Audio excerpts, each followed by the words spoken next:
Muy buenos días, profe. Mi nombre es Juan Camilo Tuirán del Grupo 1 de Agricultura y hoy le vengo a exponer sobre selección de áreas para proyectos agrícolas. La agricultura se practica habitualmente en estanques. Un estanque es un recinto poco profundo utilizado para el cultivo controlado de organismos acuáticos y construido de tal forma que pueda ser vaciado. Hay factores para construir un estanque. El primer factor sería suministro y calidad de agua, suelos y topografía. Los suministros y calidad de agua es el factor más importante al seleccionar un sitio. Los organismos acuícolas dependen del agua para todas sus necesidades. Necesitan agua para respirar, comer, crecer y reproducirse. El sitio escogido debe disponer de agua suficiente durante todas las épocas del año. En caso de no suceder esto, debe existir una forma de almacenar el agua cuando el abastecimiento natural sea bajo. Si cumple estas características, el sitio se ha escogido bien. Como nos muestra ahí, tenemos que escoger un buen sitio y lugar para suministrar el agua. La mayoría también nos dice que la mayoría de las granjas agrícolas se abastecen con aguas que viven de pozos o manantiales naturales. Bueno, ahora el suministro y calidad de agua, como tiene varios aspectos para que se pueda cumplir, el primero sería temperatura. Como nos dice aquí, la temperatura del agua influye sobre toda la fisiología de los peces: respiración, digestión, excreción, alimentación y actividad muscular. Simultáneamente, la temperatura también rige sobre las condiciones físicas del agua. Aquí le muestro una tabla para que vean cómo sería el tipo, la especie y la temperatura. También sabemos que es muy importante recordar que los peces no tienen la capacidad de regular su propia temperatura corporal. Para ello dependen totalmente de la del medio acuático. Por lo general, los estanques de acuicultura son poco profundos y no se presentan marcadas diferencias de temperatura en la columna de agua. En cambio, en lagos grandes y profundos existe una marcada diferencia entre la capa superficial y el fondo. Ahora vendrá la turbidez. La turbidez en el agua está dada por material en suspensión y varía dependiendo de la naturaleza, sea mineral u orgánica, tamaño y cantidad de partículas. En la acuicultura, la turbidez originada por el plancton es una condición necesaria. Entre más plancton, mayor turbidez. Ahora vendría la transparencia del agua. Puede ser medida fácilmente utilizando el disco de Secchi. Este es un disco de aproximadamente 30 centímetros de diámetro que posee cuadrantes pintados en blanco y negro, amarrado a una cuerda metrada y tiene un peso en el lado opuesto que permite hundirse fácilmente en el agua. Como sabemos, cuando el agua presenta cantidad de sedimentos, es menor el potencial de producción y aumenta el riesgo de una mala producción.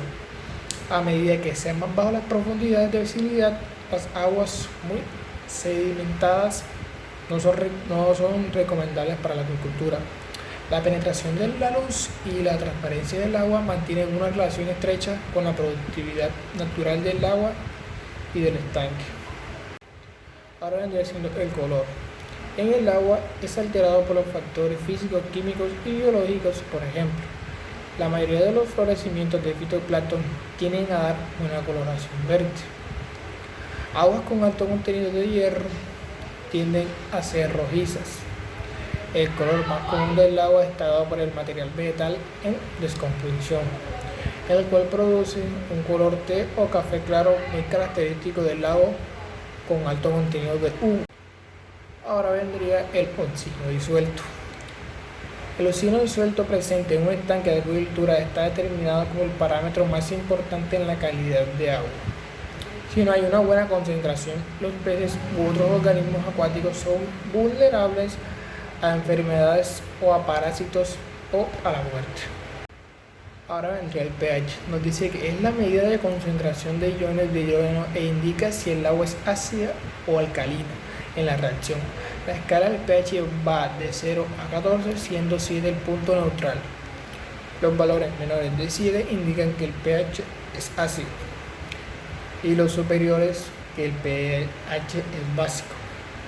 También nos dice que el pH en aguas naturales está fuertemente influenciado por la concentración de dióxido de carbono. el cual es ácido y aparece como resultado de la respiración celular. El fitoplancton y vegetales acuáticos eliminan el dióxido de carbono mediante la fotosíntesis. Así, el pH del agua aumenta durante el día y disminuye en la noche. Bueno, ahora vendría la alcalinidad.